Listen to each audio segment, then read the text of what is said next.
Madame, Monsieur, bonjour, bienvenue dans votre journal. Au sommaire de l'actualité de ce Savane midi, près de 100 milliards de francs CFA, c'est le montant que le groupe Ebomaf va investir dans sa nouvelle usine Ibefish spécialisée dans l'industrie de la pêche. Ibefish est situé au port de Dakar au Sénégal. Élément à suivre dans un instant. Nous en savons un peu plus sur plusieurs dossiers d'atteinte à la sûreté de l'État, impliquant entre autres Maître Guy Hervé Cam, le lieutenant-colonel Évrard Somda, Mathias Ouedraogo-Di Matiko. Des détails apportés par le parquet militaire face aux médias. Plus de détails au début de ce journal. Je vous le disais en titre, le parquet militaire sort de son silence et s'exprime sur plusieurs dossiers d'atteinte à la sûreté de l'État en cours d'instruction devant les juridictions militaires. Affaire Maître Guy Hervé Cam, le lieutenant-colonel Évrard Somda, Mathias Ouedraogo-Di Matiko et plusieurs autres étaient au cœur de cette sortie médiatique le 1er juin 2024 du tribunal militaire de Ouagadougou, Issa Oumarati. C'est un exercice médiatique inhabituel auquel se prête le parquet militaire. À son ordre du jour, 3 dossiers portant sur des faits d'atteinte à la sûreté de l'État. Le premier dossier est celui de l'ex-caporal Samida, du sergent-chef Brice Ismaël Ramdé et de l'adjudant Kaboré, tous membres de l'ex-régiment de sécurité présidentielle. Ils ont, dans leur scénario de renverser le régime de la transition, selon les procureurs militaires, procédé au repérage des domiciles des autorités de la transition. Le cerveau de cette opération est l'ex-DAF de l'ANR, commandant Mamadi Belem, et le DG adjoint de la même institution, commandant Sekou Ouedraogo. Les bras civils de l'opération sont Mathias Ouedraogo-Di Matiko, Jérémy Ouedraogo et Amadou Ouedraogo, tous dénoncés par la direction de la sûreté de l'État au procureur du Faso près le tribunal de grande instance Ouaga 1. En plus de ces 3 civils, s'ajoute Maître Guy Hervé Cam, dénoncé aussi pour atteinte à la sûreté de l'État et association des malfaiteurs, précise le magistrat capitaine Ahmed Ferdinand Suntoura, procureur militaire près le tribunal militaire de Ouagadougou. Dans cette affaire, les domiciles du Premier ministre Apollinaire Tchilem de Tambela, des Mint Basolma Bazier, Kassoum Koulibaly, Olivia Rwamba, Jean-Emmanuel Ouedraogo et du président de l'ALT, Ousmane Bougouma, et du général de division Honoré Nabéré Traoré ont fait l'objet de reconnaissance et les géolocalisations archivées par l'ex-caporal Da Sami.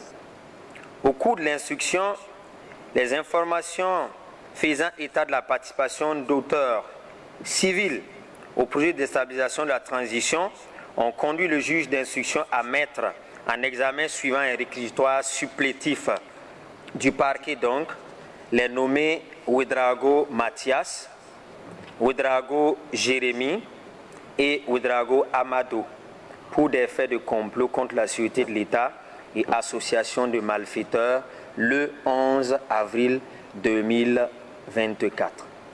Ces derniers mis en examen avaient préalablement fait l'objet d'une dénonciation par la direction de la sûreté de l'État au procureur du Faso près le tribunal de grande instance Ouaga 1 pour ces mêmes faits. Cette dénonciation de la DSE citait en plus de ces 3 civils susnommés l'avocat Guy Hervé Cam. Le deuxième dossier est aussi lié à une tentative de déstabilisation de la transition, mais cette fois-ci, les cerveaux sont des officiers de l'armée. Il s'agit des lieutenants-colonels Roméo Ouba et Boubacar Keïta avec la complicité de l'ancien chef d'état-major de la gendarmerie, le lieutenant-colonel Évrard Somda, des lieutenants-colonels Hamza Ouattara et Aziz Aouba, tous de la gendarmerie nationale. Il est prévu dans leur scénario, selon le procureur militaire, de mutinerie dans certaines casernes militaires et le soutien des OSC opposés à la transition. C'était en septembre 2023. Il ressort de l'enquête préliminaire de ce dossier que le lieutenant-colonel Somda Évrard, alors chef d'état-major de la gendarmerie au moment des faits, a été approché par les lieutenants-colonels Ouba Roméo et Keïta Boubacar pour lui dépeindre la situation de certains officiers de leur promotion et de d'autres militaires qui seraient, selon eux, traqués par le régime de la transition. Et selon eux, pour en finir, il fallait donc mettre un terme au régime donc en cours et mettre ce terme-là par la force. C'est ainsi que le lieutenant-colonel Somda les a référés au lieutenant-colonel Ouattara Hamza, à qui il a donné les instructions de les écouter et de voir ce qu'il pouvait donc leur proposer en vue donc de réaliser leur projet. Les jours et les semaines qui ont suivi, beaucoup de rencontres se sont tenues dans le bureau du lieutenant-colonel Ouattara Hamza. Ce dernier rendait périodiquement compte au lieutenant-colonel Somda. Le troisième dossier implique encore l'ex-DAF de l'ANR, commandant Mamadi Belem, et un adjudant du nom de Mamadi Al-Bashir Ousmane Sanfo. Leur projet visait à inciter à une mutinerie pour pouvoir renverser le régime de la transition. L'ex-DAF de l'ANR avait la charge de mobiliser les moyens logistiques et financiers pour la réussite du projet.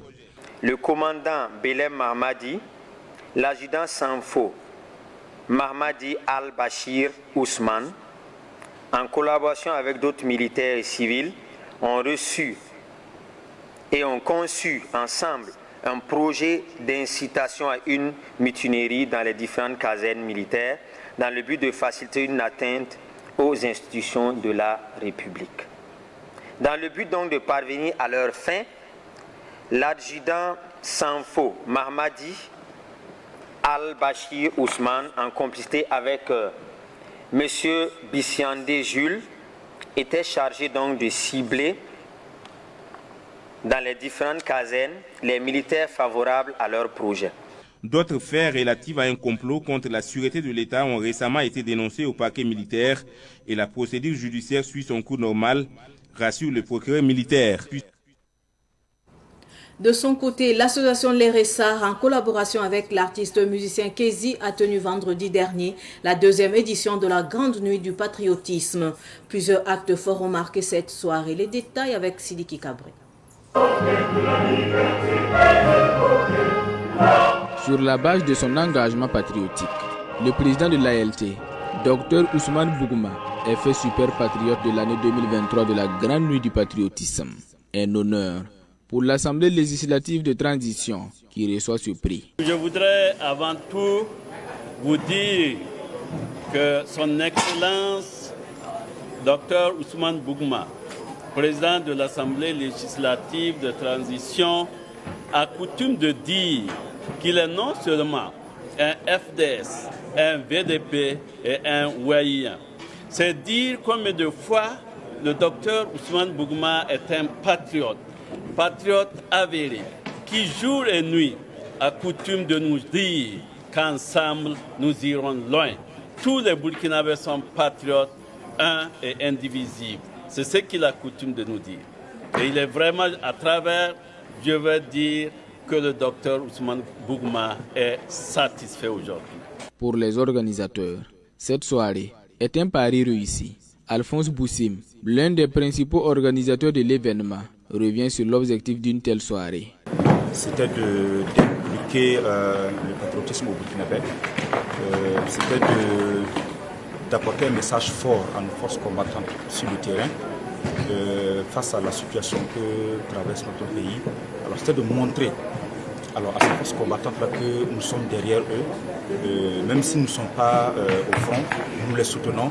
Et ce que nous pouvons faire pour les soutenir, c'est de poser des actes patriotiques. Et raison pour laquelle également nous avons tenu à récompenser au niveau de chaque région tous ceux qui s'illustrent au niveau du programme de Balki, malgré la situation difficile que traverse notre pays, essaient quand même de poser des actes de montrer que le pays avance, de montrer que nous sommes résilients. Et je crois que ce soir nous avons atteint notre objectif et nous sommes véritablement satisfaits. Le patron de la cérémonie, le ministre d'État, ministre de la Communication représenté, a salué l'initiative. Il a invité les citoyens à s'engager davantage pour le développement et la paix dans le pays. Nous sommes très satisfaits parce que déjà, avec ce qui est fait, nous voyons qu'il y a la lueur qui vient. Nous voyons que ça fortifie tous ceux qui sont sur le terrain, ça fortifie tous ceux qui espèrent que demain, le Burkina vivra des jours meilleurs. À cette nuit du patriotisme, des personnes physiques et morales issues de 13 régions du Burkina Faso ont été distinguées. La diaspora n'est pas restée en marge.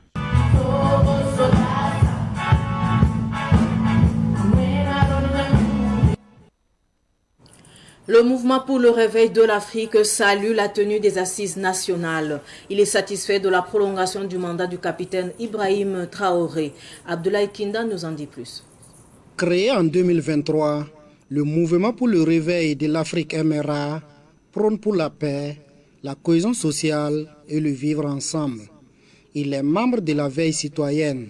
Plusieurs de ses membres sont autour des ronds-points à Tanguin, dans l'arrondissement 4 et dans l'arrondissement 7 de Ouagadougou. Le MRA salue la vision de la transition. Le mouvement pour le réveil de l'Afrique salue, encourage et félicite la vision de l'industrialisation au Burkina Faso par son Excellence le capitaine Ibrahim Traoré et son équipe. Cette vision de l'industrialisation a permis l'initiative des grands projets, à savoir l'Agence pour la promotion de l'entrepreneuriat communautaire APEC, la construction de la toute première usine de tomates à Bobo-Dioulasso, l'usine de raffinerie d'or, l'offensive agricole et l'initiative présidentielle pour l'autosuffisance alimentaire. Le mouvement pour le réveil de l'Afrique se dit satisfait de la tenue des assises nationales. La tenue effective de ces assises ainsi que l'adoption à l'unanimité de la nouvelle charte de la transition constitue une étape majeure de la marche radieuse de notre peuple pour la souveraineté. Le MRA met en garde tous ceux qui tenteraient à déstabiliser la transition. C'est le peuple qui a pris le pouvoir donné à son excellence le capitaine Ibrahim Traoré qui est là aujourd'hui. Alors nous lançons un appel à tous nos ennemis qui veulent déstabiliser ce pouvoir, de rester loin. C'est le pouvoir du peuple et non le pouvoir du capitaine Traoré et son équipe. C'est le pouvoir du peuple. Donc je les invite à ne même pas s'ingérer à ce pouvoir. Laissez le peuple gérer son pouvoir, reconquérir leur territoire et vivre en paix. En plus de la veille citoyenne, le MRA mobilise ses membres pour des dons de sang. Suite de ce journal, redorer l'image du lycée technique national Aboubakar Sangoulé Lamizana. C'est l'objectif que s'est fixé son administration. Elle a initié une journée d'excellence qui récompense les meilleurs élèves. La célébration de la journée s'est déroulée le vendredi dernier au sein du dit lycée. Samuel Moko y était. Dans l'optique de permettre aux élèves du lycée technique national Aboubakar Sangoulé Lamizana de donner le meilleur d'eux-mêmes, l'administration a instauré une journée d'excellence. Le proviseur du lycée technique se dit très comblé. Nous avons dit aux élèves qu'au lieu de faire la grève, au lieu de jeter les gaz, il y a une autre manière de promouvoir l'excellence, de redonner au lycée là son lustre d'antan. C'est comme ça que nous avons décidé d'abord d'encadrer les photos des meilleurs au premier semestre. Nous avons encadré, nous avons mis ça au mur là-bas. Et pour la fin de l'année, nous avons décidé d'instaurer un prix d'excellence qui pourrait faire partie de cette année et qui sera pérennisé. Chaque année, nous allons organiser le prix d'excellence.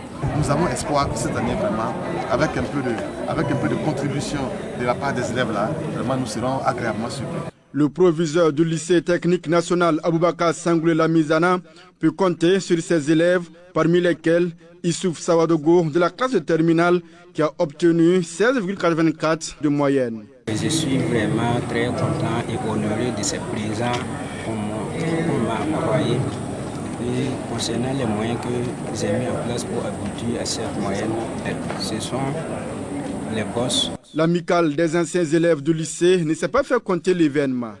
Avec le niveau de l'enseignement qui baisse, si nous avons de tels résultats, nous avons toutes les raisons vraiment de nous réjouir. Et c'est pourquoi d'ailleurs nous n'avons pas voulu être en reste. Et nous avons dit au proviseur que le meilleur élève de l'établissement, nous nous engageons à lui offrir une moto. Le proviseur a toujours des attentes. La qualité des résultats, ça va de pair avec la résolution de l'indiscipline. Vous voyez, c'est pourquoi je demande à toutes les bonnes volontés de nous aider. Vous voyez, une fois que les clôtures sont bien hautes, nos clôtures sont vraiment, c'est pas élevé. Ça fait que tout le monde passe. On passe par l'université, on rentre partout ici, on sème la zizanie. Si les clôtures sont vraiment rehaussées, si le portail est vraiment refait avec un système coulissant, si on a vraiment assez de vigiles, si vraiment on a une autre porte qui s'ouvre au niveau du parking, Si on a vraiment la sensibilisation, tout ça, je pense que ça peut aller. Et c'est pourquoi je lance un cri de cœur. Ce que nous voulons, pour que l'indiscipline cesse totalement au lycée, c'est une police des écoles. Les autres meilleurs élèves de l'année 2023-2024 du lycée technique national Aboubakar Sangoulé Lamizana ont reçu des sacs d'écoliers, des cahiers et bien d'autres lots. SAPEC Burkina inaugure son académie de peinture. 2 jours pour être formé en peinture basique et en peinture décorative. L'inauguration de cette académie de peinture a eu lieu le samedi dernier à Kosodo, dans l'enceinte de SAPEC Burkina. Pakisba Maria Mouedrao.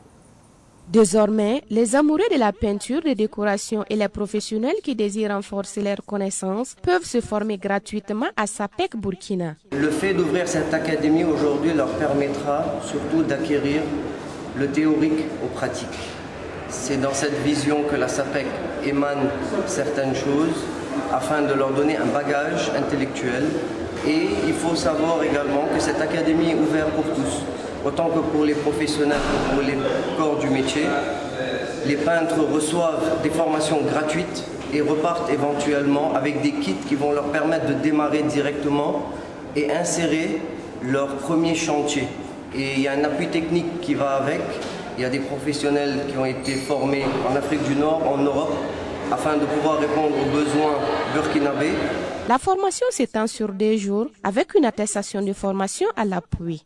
Et bien entendu, nous remettons à l'issue de cette formation un bon diplôme qui permet une certification de prouver éventuellement que la formation a été faite en bon et due forme. Il n'y a pas de tricherie, si ce n'est pas bien fait, ils reviendront.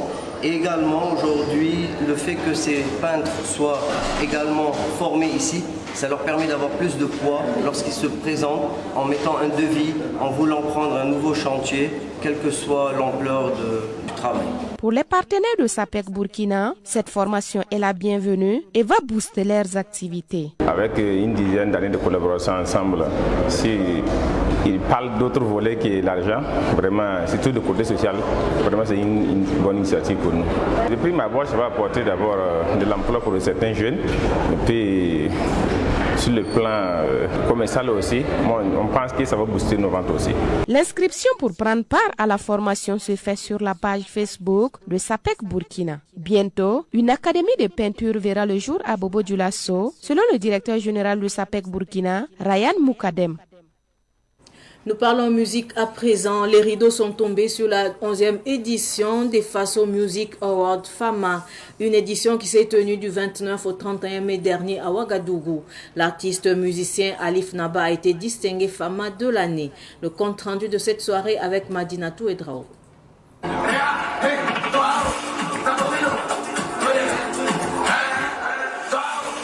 À la 11e édition des FASO Music Awards FAMA, plus d'une quinzaine de prix ont été décernés.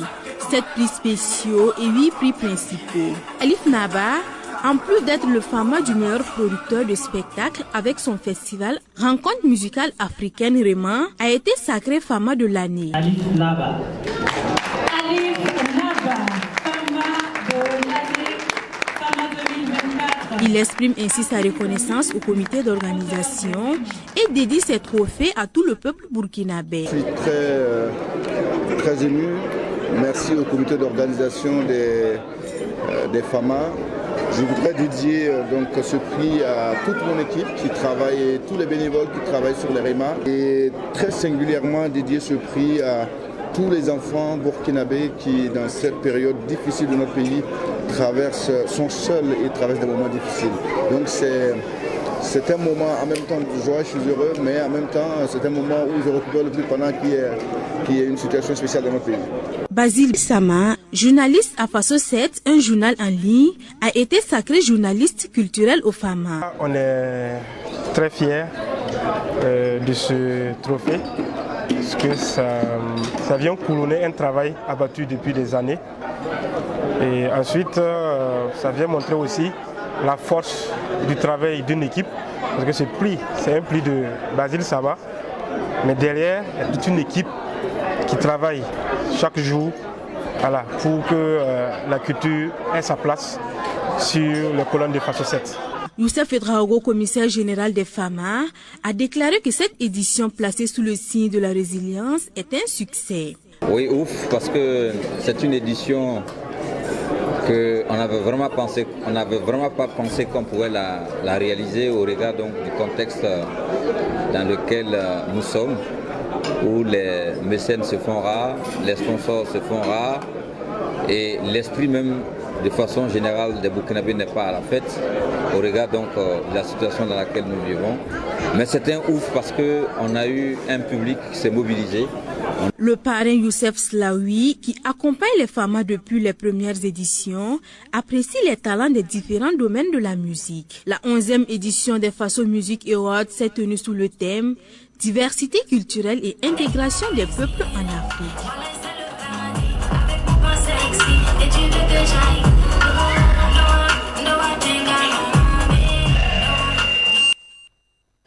Je vous le disais également en titre, le groupe Ebomaf étend ses activités à l'industrie de la pêche.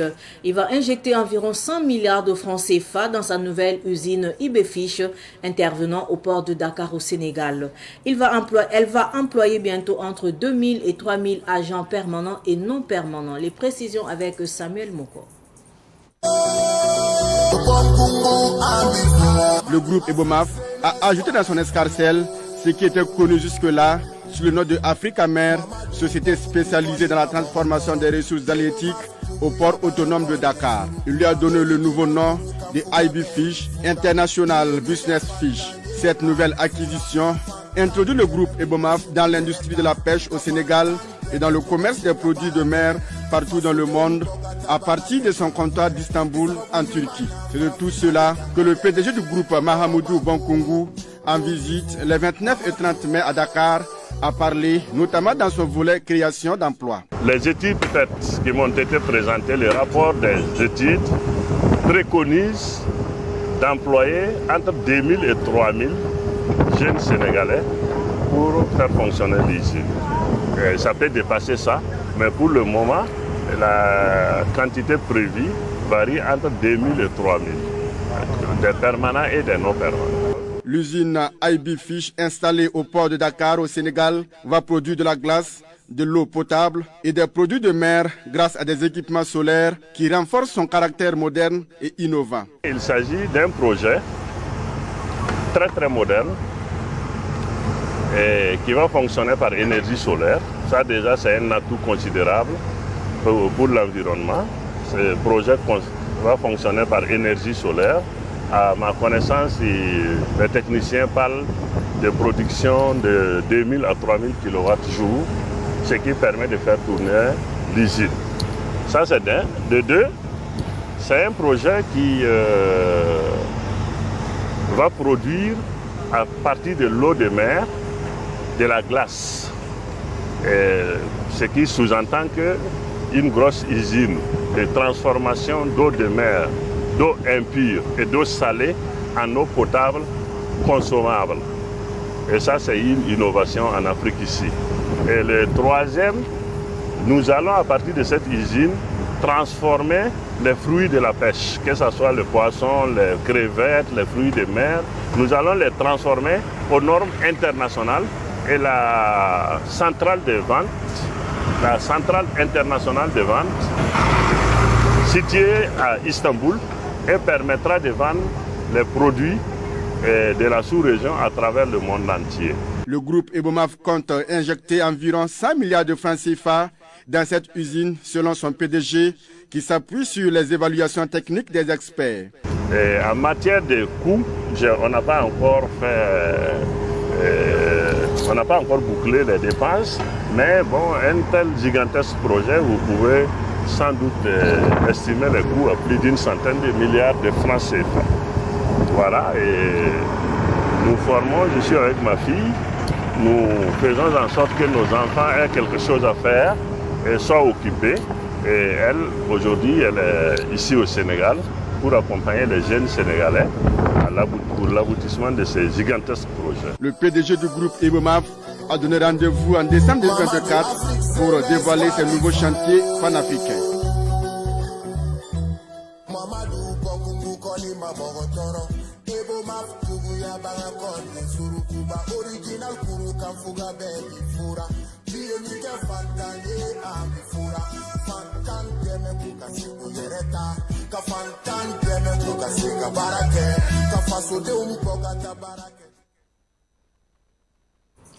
Actualité sportive pour terminer, l'école primaire publique Taptenga B a remporté le mardi dernier la finale en football de l'organisation du sport et de la culture à l'école primaire de la circonscription d'éducation de base Ouagadis.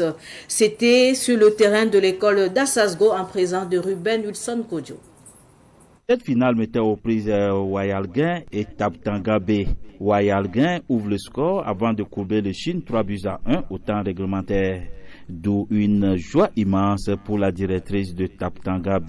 Déjà, les dieux du foot étaient avec nous dès le début, parce que les élèves s'entraînaient eux-mêmes, on n'avait pas d'entraîneur particulier. Et la compétition était de taille, vraiment. L'équipe adverse n'a pas démérité non plus. Le chef de la circonscription d'éducation de base Ouagadis revient sur le thème de cette édition. Le thème est lié effectivement à l'insécurité, voilà, qui sévit dans notre pays, c'est comment les écoles peuvent être résilientes face à l'insécurité. Ben, je peux dire que je suis comblé. Cette année, franchement, les enseignants, les directeurs d'école, les directrices d'école ont mobilisé tout le personnel. Et les élèves aussi se sont engagés. Je pense que nous pouvons dire que nous sommes satisfaits. Le représentant du directeur général du Fonds national pour la promotion du sport et des loisirs, parrain de cette finale, nous donne les raisons qui ont motivé Karim Souabo à associer son image à cette activité sportive et culturelle. Ce qui a motivé le directeur général du Fonds national pour la promotion du sport et des loisirs, le commandant Karim Souabo, à parrainer ce genre d'activité. D'abord, son appartenance pour le sport, en option pour la promotion de toutes les disciplines sportives au niveau du Burkina. Et ça, au niveau de l'OSEP, on voit que c'est une forme de relève sportive qui se prépare. Le président de la délégation spéciale de l'arrondissement 10 de Ouaga a effectué le déplacement pour soutenir les élèves et enseignants. L'éducation, c'est la base. Il y a eu une formation. Si on ne sait pas là où on va, il faudrait justement savoir là où on vient. Et ces formateurs-là, justement, sont en train d'inculquer justement sur les enfants le savoir-vivre, la formation de base. Vraiment une attribution justement de la mairie de Ouagadougou et de l'arrondissement. C'est pour cela que nous sommes là pour les encourager. Encourager justement monsieur l'inspecteur et justement ces formateurs qui sont là. Les encourager, les féliciter justement pour ce qu'ils font. Les meilleurs élèves en culture et sport ont reçu des prix en nature et en espèces. Ainsi s'achève cette édition d'information. Merci de rester fidèle au programme de Savane TV. Au revoir.